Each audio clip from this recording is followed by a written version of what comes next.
शादी free sex का licence पत्नी के शरीर पर पति का हक है और पति के शरीर पर पत्नी का, चाहे मेरी माँ हो, बहन हो या दोस्त हो, सभी ने आजीवन यही सलाह दी थी और शादी के बाद मैंने भी इसे बखूबी निभाया है।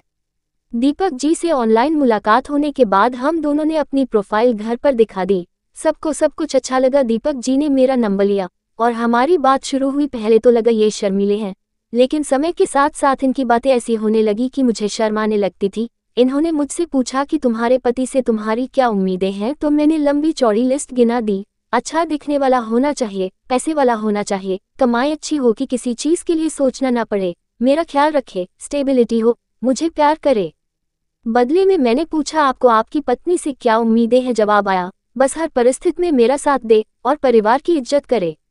जिसे सुनकर थोड़ी देर के लिए मैं शर्मिंदा हो गई कि कहाँ मैंने क्या क्या गिना दिया और ये बस 2 बातें बोला। मैंने बोला क्यों, आपकी पत्नी अच्छी दिखे ये नहीं चाहते आप? उन्होंने बोला अच्छी दिखने वाले पत्नी पाकर क्या करूंगा अगर विपरीत परिस्थिति में वो मेरा साथ ना दें। ऐसे ही उनकी बातों ने मेरा दिल जीत लिया और अरेंज मैरिज धीरे धीरे लव मैरिज में कन्वर्ट हो गई।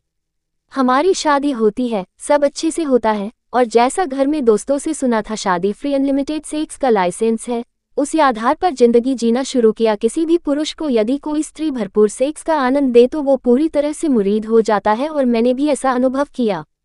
लेकिन एक पुरुष हमेशा ऐसा नहीं होता। मेरे पति होटल इंडस्ट्री में नौकरी करते थे और 2021 में भयानक महामारी में मेरे पति की नौकरी चली गई। घर का माहौल काफी नीरस था। घर खर्च करने के लिए भी किसी चीज पर 10 बार सोचना पड़ता था। हमारी सेविंग्स के पैसे से घर चल रहा था। इस वक्त मुझे ये याद आया कि मेरे पति से जो उम्मीदें मेरी थी वो तो समय के साथ पूरी हुई है, लेकिन क्या मैं उनकी उम्मीद पर कायम हूँ?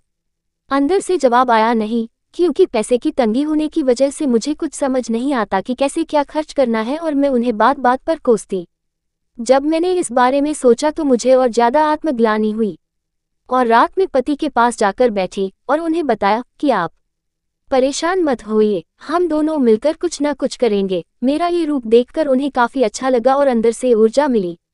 मैंने बोला घर में जितने भी पैसे हैं मैं सब कुछ मैनेज कर लूंगी, बस आप मेरे ऊपर भरोसा रखिए। मैंने बहुत सारे फिजूल के खर्च खत्म किए। खाने में हरी सब्जी की जगह राजमा, चना, चावल, अनाज इनका उपयोग बढ़ाया जहां से संभव कटौती हो सकती की। और सबसे जरूरी चीज इन्हें जो चाहिए था कि परिस्थिति जैसी भी हो मेरी पत्नी मेरा साथ दे, उस बात का भरोसा कराया। हमारी सेक्स लाइफ वैसे भी पहले जैसी नहीं थी कुछ दिनों से, पर जब उन्हें ये भरोसा हुआ कि दुनिया चाहे जैसी हो उनकी पत्नी उनके साथ हमेशा खड़ी है, तो उस खराब स्थिति में भी हमारा जीवन आनंद पूर्वक बीत था। महामारी खत्म होने के 2 साल बाद उन्हें फिर से नौकरी मिली, लेकिन अब हमने अपनी जिंदगी को बेहतर बनाना सीख लिया है। हम पहले पति पत्नी थे, लेकिन अब हम हमसफर हैं, एक अच्छे दोस्त हैं जिन्हें एक दूसरे पर ये भरोसा है कि दुनिया इधर उधर हो जाए लेकिन ये शख्स सिर्फ मेरा है और साथ रहेगा। आजकल की लड़कियां शादी करने जाती हैं तो वो और उनके घर वाले यही देखते हैं कि लड़का कितना कमाता है, उनकी बेटियां अच्छी लाइफ जीने और लड़के की मोटी कमाई की खपत करने को तैयार हैं। लेकिन वो विपरीत परिस्थितियों के लिए तैयार नहीं है। एक पुरुष जितना संवेदनशील है आज की लड़कियां नहीं है। पर आपको ये याद रखना चाहिए कि जीवन में परिस्थितियां एक जैसी नहीं होती। अच्छी बुरी दोनों परिस्थिति के लिए तैयार रहिए और अपने पति के लिए एक स्तंभ का काम कीजिए, फिर जीती भी बुरी परिस्थिति हो जिंदगी आनंदमयी हो जाती है।